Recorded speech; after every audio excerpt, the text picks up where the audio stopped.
তো বন্ধুরা আজকে আমি আরেকটি আপনাদের সামনে আমপোড়া শরবতের ভিডিও তুলে ধরব। এই দোকানটা কোথায় আছে, কত দাম আছে, কিভাবে যেতে হবে পুরোটাই আপনাদের বলে দেব।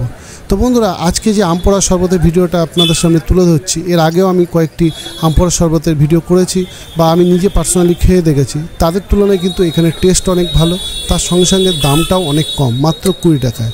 আর এর সঙ্গে সঙ্গে যেটা স্ট্রিট ফুডে প্রবলেম হয়ে থাকে সেটা হচ্ছে হাইজিন ফ্যাক্টর। এখানেও আছে কিন্তু অন্যের তুলনায় অনেকটাই পরিষ্কার পরিচ্ছন্ন। এখানে যে প্রোডাক্টগুলো ইউজ করছে মানে এই আমপোড়া শরবত তৈরি করতে গিয়ে সেগুলো অনেকটাই ভালো কোয়ালিটির আমার দেখে মনে হয়েছে। তো বন্ধুরা এই যে আমপোড়া শরবত কলকাতায় বিভিন্ন জায়গায় আপনারা খেয়েছেন, আজকে আপনাদের যে জায়গাটার কথা বলছি যদি আপনারা খেয়ে থাকেন অবশ্যই কমেন্টে লিখে জানাবেন। আর যদি না খেয়ে থাকেন, একবার যদি আমপোড়া শরবত খেতে আপনারা ভালোবাসেন অবশ্যই এখানে ট্রাই করতে পারেন। এটা মাত্র 20 টাকায়। এখানে আমপোড়া শরবত ছাড়া আরও লেমন সোডা, ঠান্ডা লেবু জল, পুদিনা সোডা, বিভিন্ন ধরনের ঠান্ডা পানীয় পাওয়া যাচ্ছে। কিন্তু এখানে সবথেকে বেশি সেল হচ্ছে কিন্তু এই আমপোড়া শরবত। এই আমপোড়া শরবত আপনার সামনেই বানিয়ে দেবে, কিন্তু আমটা বাড়ির থেকে পুড়িয়ে আনে। এই আমটা বাড়ির থেকে পুড়িয়ে এনে এটা একটা জারের মধ্যে জল দিয়ে ভালো করে নাড়িয়ে তার থেকে কিছুটা পরিমাণ প্রত্যেকটা গ্লাসে দিয়ে আর বিভিন্ন ধরনের আরও ইনগ্রিডিয়েন্টস মিশিয়ে কিন্তু এটা সার্ভ করা হচ্ছে। আমি এটা খেয়ে দেখেছি, খুবই ভালো লেগেছে। কিন্তু এর সঙ্গে আরেকটা কথা বলতে চাই, আমরা বাড়িতে যে আমপোড়া শরবত তৈরি করি তার মতন নয়। কারণ কি, এখানে আমপোড়া যে অংশটা মানে আমপোড়ার যে মিশ্রণটা সেটা খুবই কম পরিমাণে দেওয়া হচ্ছে। একটু বেশি দিলে ভালো হতো, হয়তো দাম বাড়াতে হতো, কিন্তু আমরা বাড়িতে ব্যবহার করলে অনেকটা বেশি পরিমাণে দেই, এর জন্য কিন্তু ভালো লাগে।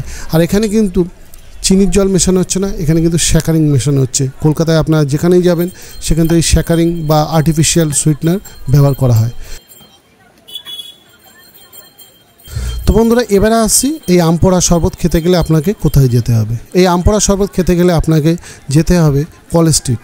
কলেজ স্ট্রিট যে কফি হাউস আছে তার সামনেই বসে, 6 দিন বসে, মানে রবিবার বন্ধ থাকে।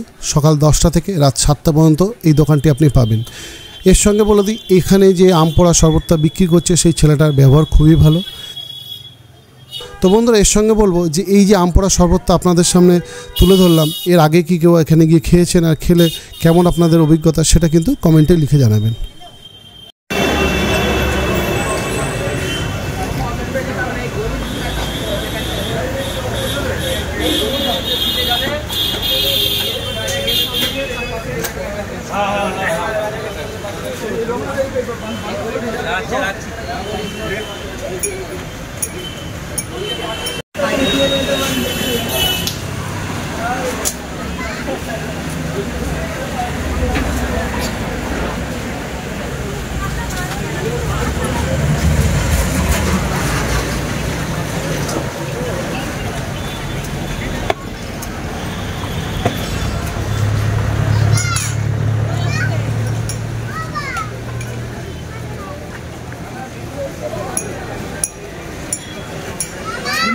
আমি তোমার শুরু হচ্ছে।